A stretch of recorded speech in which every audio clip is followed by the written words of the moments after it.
let them slow you down with indecision. Remember what's important, you, not your stuff. Leave your belongings behind and try to find a way to get out safely. Trying to get yourself out of harm's way needs to be your #1 priority. Stop that guy! Stop that guy! Hey! Once you are out of the line of fire, try to prevent others from walking into the danger zone and call 911. Yes, we're here to watch this finish. Help us!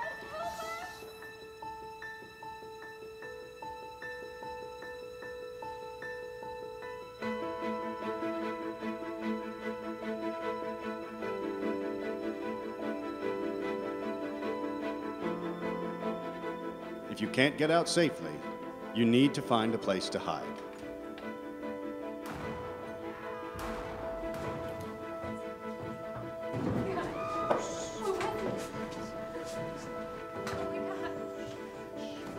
Act quickly and quietly.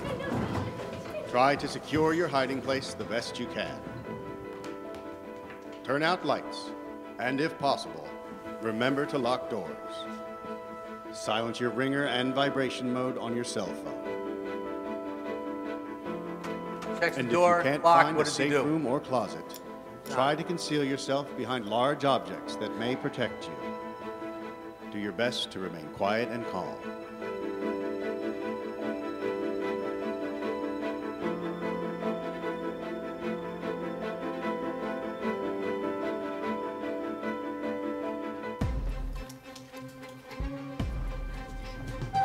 As a last resort, if your life is at risk, whether you are alone or working together as a group, fight. Act with aggression. Improvise weapons. Disarm him. And commit to taking the shooter down, no matter what.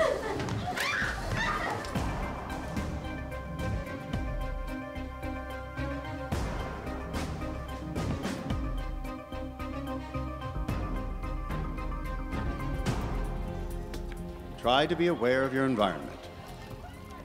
Always have an exit plan. Know that in an incident like this, victims are generally chosen randomly. The event is unpredictable and may evolve quickly. The first responders on the scene are not there to evacuate or tend to the injured. They are well trained and are there to stop the shooter.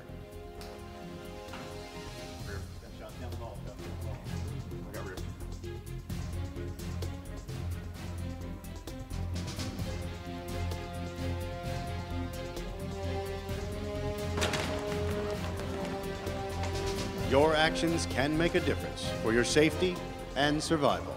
Be aware and be prepared. And if you find yourself facing an active shooter, there are 3 key things you need to remember to survive. Run, hide, fight.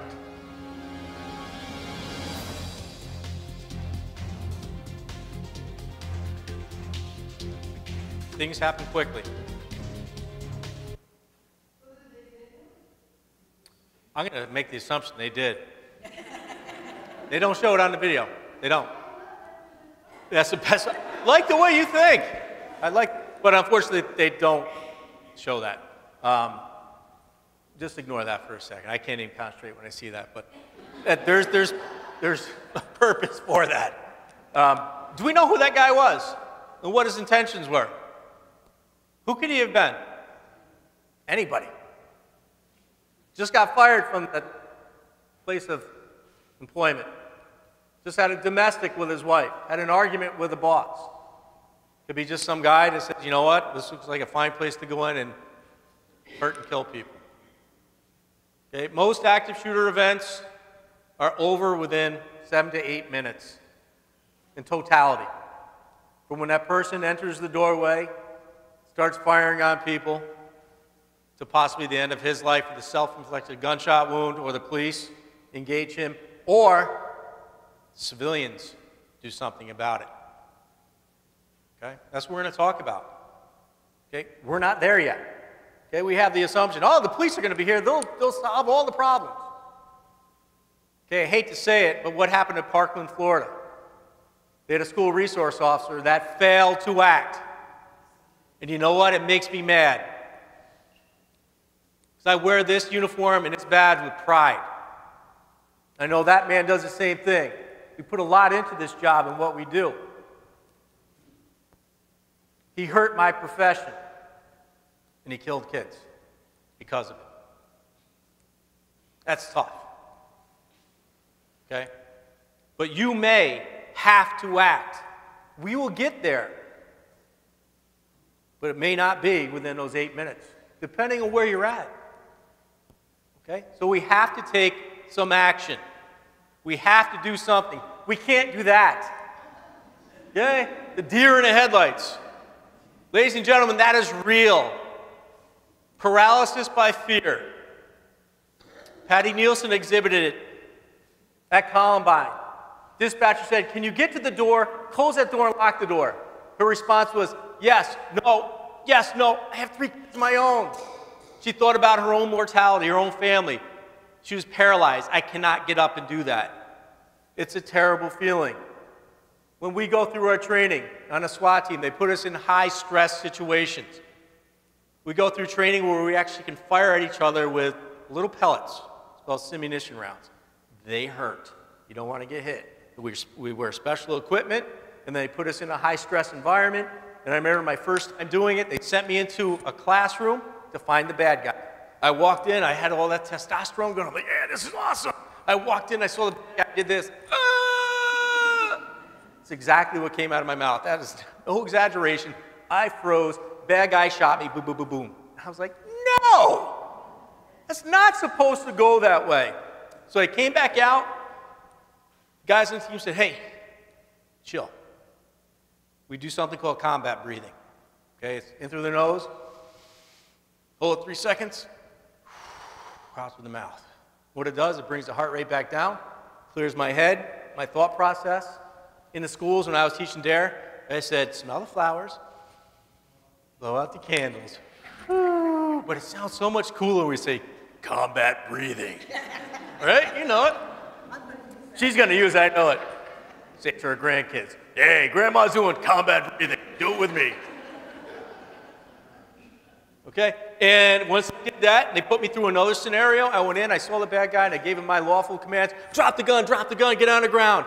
He did it, I won. It felt so much better. Because I had training. Even if it was that split second of understanding, hey, this is what you may encounter.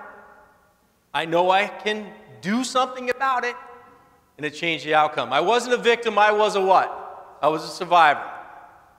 Okay, we can't have this. We need action. Okay? Your brain is going to work against you. It's the way the human brain is conditioned. Okay, 3 responses to a disaster. The brain will first go through something called denial. It's not happening here. It can't happen here because there's no guns allowed in a church. No guns allowed in this building. It can't be a gunshot that I just heard. It's got to be a car backfiring. It's got to be something. It's not a gun. How much time do you have? Not much. So you're wasting time denying what it actually is. Then the brain goes to the deliberation stage. What do we do? What action do we take? If you're not prepared, you're the one that's going to duck under this bench, hope and pray. Compared to the people that have training, said, hey, I was in that class, run, hide, fight. I know I have options. I can do something. Okay? Then the brain goes to that decisive moment and says, fight or flight. It's time. Okay? That's going to eat up some time. Like I said, you had 30 seconds at the beginning of the class. You can't waste a lot of time. And this shows you right here, it's tough to see, how this works. A really cool, fancy flow chart. Okay? Incident of workplace violence. Boom, boom, boom. Okay? Startle and fear, no matter who you are. John Q. Civilian or a Navy SEAL, your first reaction is going to be, what was that?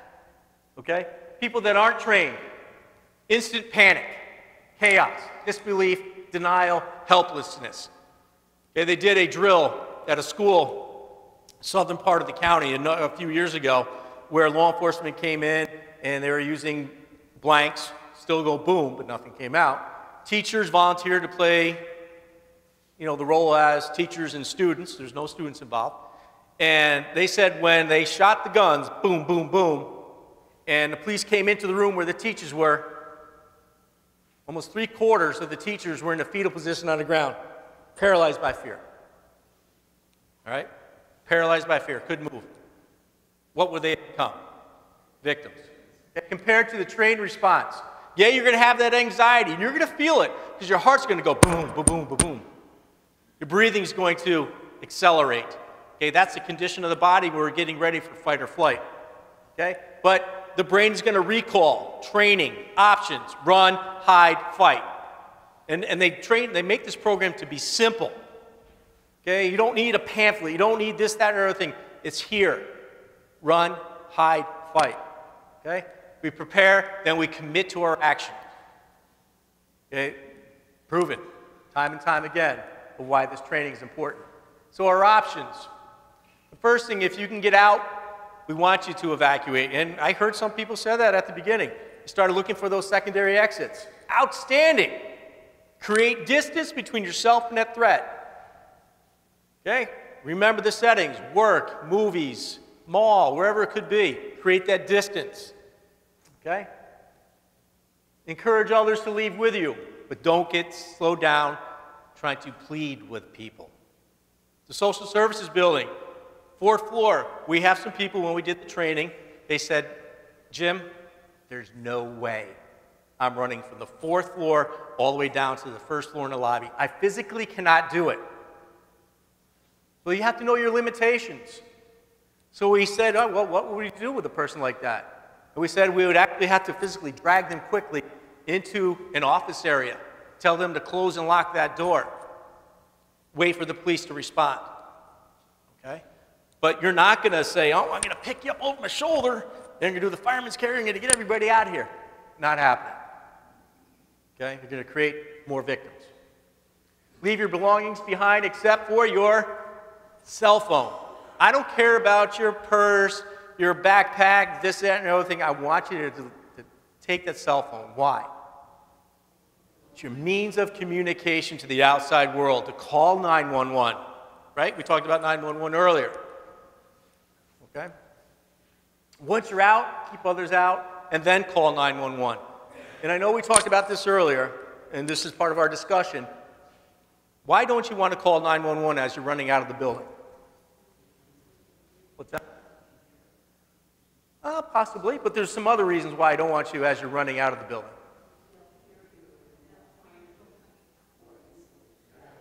Okay, yep, we're agreeing that that guy could hear you, possibly.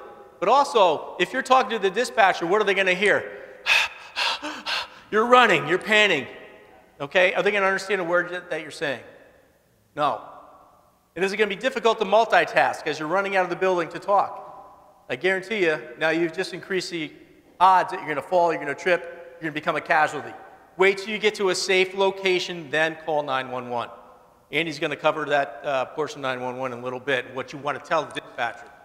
Run with a purpose, crouched in a zigzag pattern. Now, that sounds a little crazy, but this was brought up after Las Vegas. People had asked me, we're in a large mass, large group of people.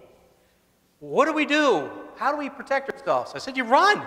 You don't stand out in the middle. And how many people remember the picture from Las Vegas of that one guy who had too many Budweisers, was looking up at the building, and he was making a bad gesture at the building. And he had a group of people huddled around him. Is that what you want to do? Draw attention to yourself? He's lucky that that person didn't see him doing that in open fire, because there would have been more casualties. Okay, run with a purpose. Okay? If you're in a hallway, okay, I'm not going to walk in a straight line. I know I can't cross that line. I'm walking. Okay? Why don't you walk in a straight line? Easy target. Easy target. So now I'm going to get low. I'm going to go side to side. Our SWAT team trains that way. When we're making entry into a building, a long corridor, we don't just walk in a straight line. We have a little bit of movement to create a difficult target if the threat is there. Okay? And remember, number one priority is you. If you don't protect yourself, you can't protect your loved ones and your coworkers, your friends. Okay, so option number one is run. And this goes along with the situational awareness. Okay, you may thinking, well, I'm going to go out that that door because that's the way I came in today. Well, that doorway may be blocked with a threat. I need to be aware of my secondary exits. Okay? Now we get into the situation where that threat is now coming near us. It's encroaching. We can't run. We don't have the time. Okay? Get behind something. Okay, think about places that you work, being at the mall, being at a restaurant, wherever it may be. You know you don't have the time to run, but now we hide, and we hide with a purpose. There's some critics of this program that don't like that word hide, because they're saying, well, you're probably teaching these people just to hide under a bench and do nothing. Wrong answer. I'm telling you to hide with a purpose. Hide with the mentality that the threat will still get through that door. Anybody see the video from Parkland in the classroom where the shooter was shooting through the door? Okay? YouTube it sometime. Because the kids were in a classroom doing this, filming the shooter shooting through the door. Not smart. Okay? Get behind a closed and locked door. Okay? Closed and locked door. And then we talk about barricade. And this is where we talk about the schools. I'm going to just take a second with the schools. With a lockdown drill. This is the way we train the schools. You hear lockdown, lockdown, lockdown. The teacher's job is to make a quick sweep out of her classroom area, pull any students into her classroom, then close and lock the door, and she instructs the kids to get in that corner, away from the view of the front door. And that's it. Just be quiet and wait for the police to come. Okay? Times have changed in Rensselaer County, Columbia County, Greene County. Now we're teaching the teachers to think a little bit more progressively. Okay, yes, get in your lockdown position, but barricade that door. Take your filing cabinet. It should be placed right near the door. So if you hear lockdown, now we just shove it in front of the door. And what does a barricade do for you? It gives you time. Because even though that threat may be trying to come through that door, it's going to take him time to get through chairs, get through tables, this, that, and filing cabinets. And once you have time, it gives you the opportunity to attack if you have to jump out of a window, whatever it may be. You're not going to sit there in a corner and just wait to become a victim. Silence your cell phones. Turn the lights out. Okay? That's important because it gives us an advantage. Our eyes have adjusted to this light, correct? We've been in here long enough, our eyes have adjusted. The threat's coming from out there in a bright light. Who's got the advantage? We do. Okay? When they first come in, they're doing this. Can't see anything. It gives us the advantage, and that's what we're teaching the teachers as well. Hide behind something large, be very quiet, okay? And you want to find a place where if you have to move, you can. And in that video, I made an example. The guy checked the door, it was locked, and what did he do? Moved on. These people follow the path of least resistance. They're not going to waste time on locked doors. Okay, Sandy Hook was an example of that. Shooter came into the school, noticed that one of the first doors was wide open because it was a substitute teacher that couldn't lock the door. And that's where he went in, and that's where most of the casualties occurred because it wasn't a closed and locked door. So if you're ever in that situation, make sure you try to get behind something solid. Okay? So that's hide. Hide with a purpose because as a last resort, and only if your life depends on it, okay? As a group or an individual, we need to act decisively. We need to use improvised weapons. Okay? Stand away from you. Okay? And act with aggression, commit your actions. This is all mindset. This is that whole survivor mindset. I will not become a victim today. I'll do whatever it takes to survive. That threat's coming through. What do I have here, ladies and gentlemen? Who said it's a weapon? Raise your hand. Yeah, I love you. You're the best. Okay? Yes, technically this is a fire extinguisher, but in this situation, this is an improvised weapon. Okay? Well, how do we use this big red shiny thing? Okay? You pull the pin, pull it with some force, direct this nozzle, squeeze the handle, and what should come out? Some type of chemical agent, a foam, whatever it may be.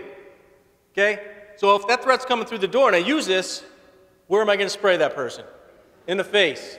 Because you get in the eyes, they can't do what? Get in their nose and mouth, they can't what? They can't breathe. I don't care how bad that person is and whatever their intentions are, they will internalize for that split second because that's human nature. They're going to want to survive themselves.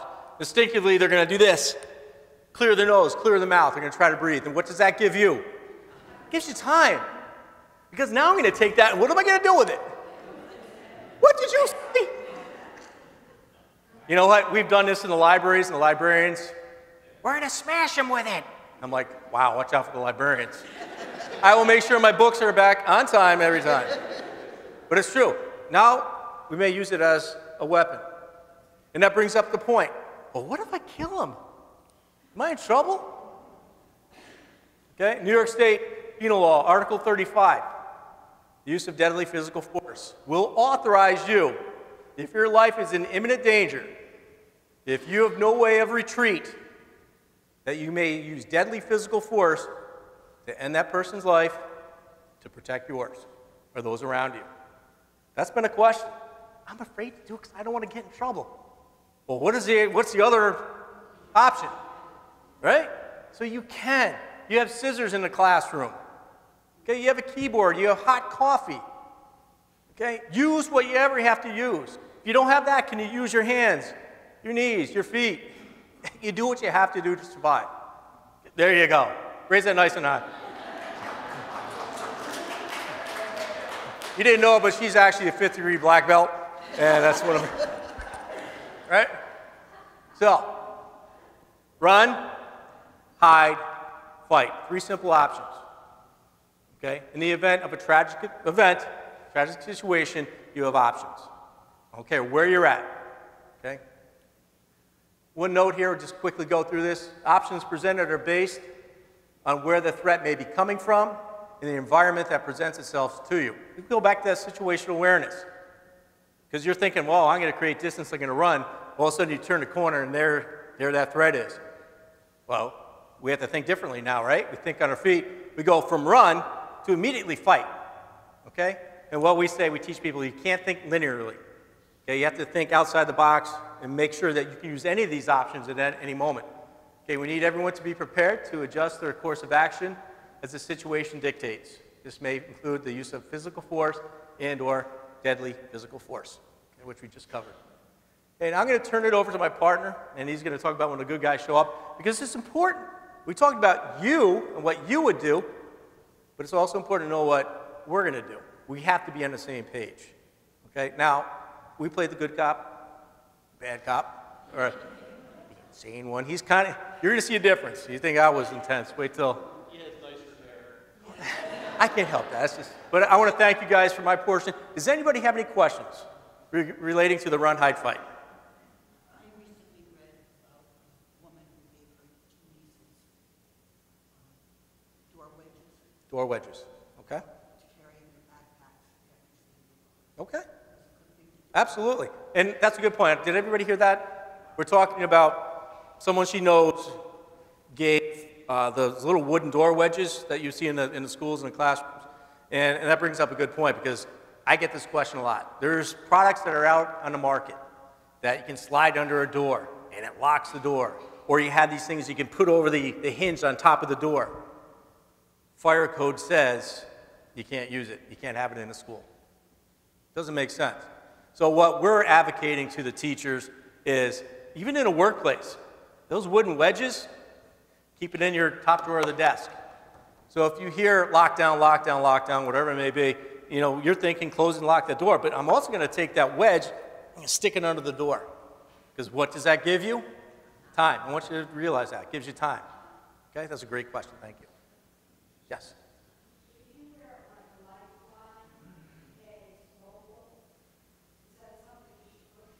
I would say so. The lifeline, could you activate that? And what does that do? It's tied into a police agency, correct? Yeah. Okay. Yeah, if you don't have a cell phone or any other way to call 911, I would activate the lifeline. And then through that and the other people calling 911, okay, and we're gonna find out what's going on, and we'll have an idea where you're at. Absolutely. That's a good point. See, I'm not familiar. Is there an audible tone that goes off with it? The person comes on and they realize that they GPS. Okay. But they're going to So you want to limit some of that conversation. That's a good point. You taught me something new tonight. Thank you. Thank you. Okay. Any other thoughts, comments, questions before I turn it over to Andy? Yes, sir, in the back. Just some advice on this particular facility. You could recommend that more. Right. What would you suggest? Usually I'm staying. Well, I'm sorry, sir. It's been nice knowing you. Thanks for taking one for the team. We say that to our security guard at Social Services. He's the first person that's going to interact with the threat. And like I said, officially, and even unofficially, I can't say this, but through the consulting firms that are out there and me having dialogue with them, many churches are now forming security teams. I go to Grace Fellowship in Latham, big congregation, at times 1,000 people per service. They have a security team, and they are armed. It's comprised of law enforcement, retired law enforcement. They have concealed carry permits. They do all sorts of training. I don't know if that's where this church is at. I can't advocate any of that. But we do watch those doors. We should watch those doors. Okay? And thank you for your service. Thank you.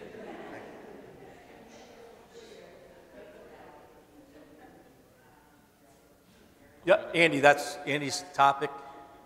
All right, yes, sir. Going back to the first scenario you gave, which brought up, how can you come through that door? The closer you are to him, what I would try to do if I was cool enough would be to hide so he can't see me. But then, if you're hiding, you got to do something because he's going to come to you first. You're right. So the closer you are to him, you have more responsibility, you have more of a chance to survive if you plan an attack on him. And that I would look kind of from behind, hopefully he can't see me, so I can locate him. And if he's looking out at me, Well, I'm going to add to that. That's what's being taught in the schools. Being honest with you, original lockdown plans, we taught the teachers to get in a far corner, away from the door. Now we're telling teachers to get closer to the door, because now you have closed that reactionary gap. Okay, to go from way over there to there takes X amount of time. But if we get a little closer, you close that gap. And you guys have probably heard it on the news. A school in Pennsylvania, they're arming the teachers with rocks. Another one today, they're talking about baseball bats, a little baseball bat. That's a true story. But it's something to try to defend themselves. You can't defend yourself when you're deep in the corner. Now you get a little closer, like you're saying, that element of surprise as he's trying to get through a barricade. I may have to attack. And this is a cold hard truth. I can get right to you. Will people die still? Yes. But it mitigates the amount of people that are going to suffer the casualties.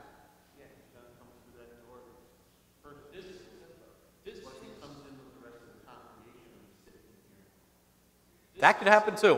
Distance and time are both your friend and your enemy, okay? Because say the person comes in with the congregation, encases himself with those individuals, and you're sitting right next to them, now distance and time is your enemy, okay? If you're fleeing, okay? But if you're going to take on the aggressor, because I see 50 people sitting in here and you have one aggressor, distance and time becomes his enemy, because now maybe he doesn't know who's sitting next to him.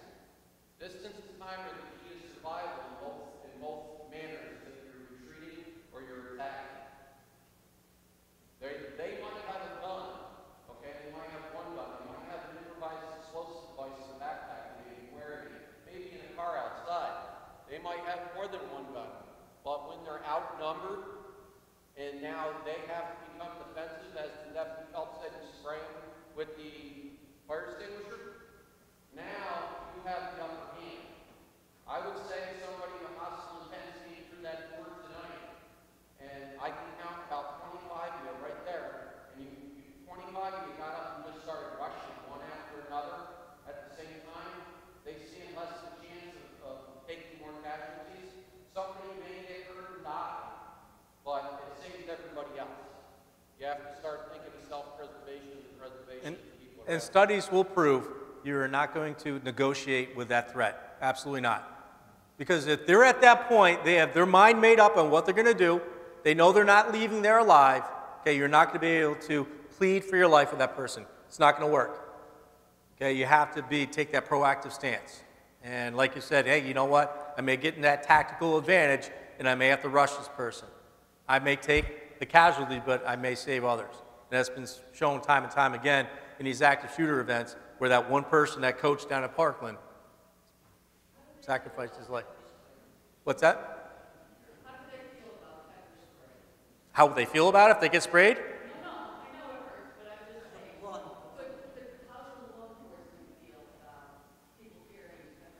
As long as you're responsible with that, and you know, we're kind of getting off the beaten path a little bit, but I'll advocate, especially to the female population, carry pepper spray. It's legal.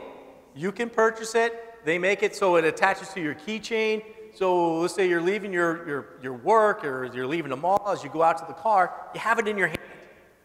And if that threat approaches you, you can hit them right in the face. And trust me, it hurts really, really bad. We've both been sprayed with it. Okay? It's not fun.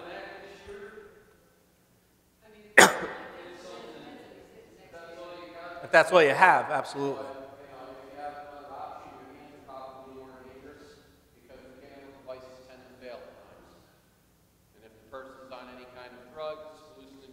Yeah, or lose that pepper effect. spray doesn't affect them, you just say in that 2 to 3 seconds you might have had the advantage on and lost it. I used pepper spray usually and it didn't work. And that's not a good feeling. I'm going to turn it over to Andy. Thank you very much. Wonderful audience.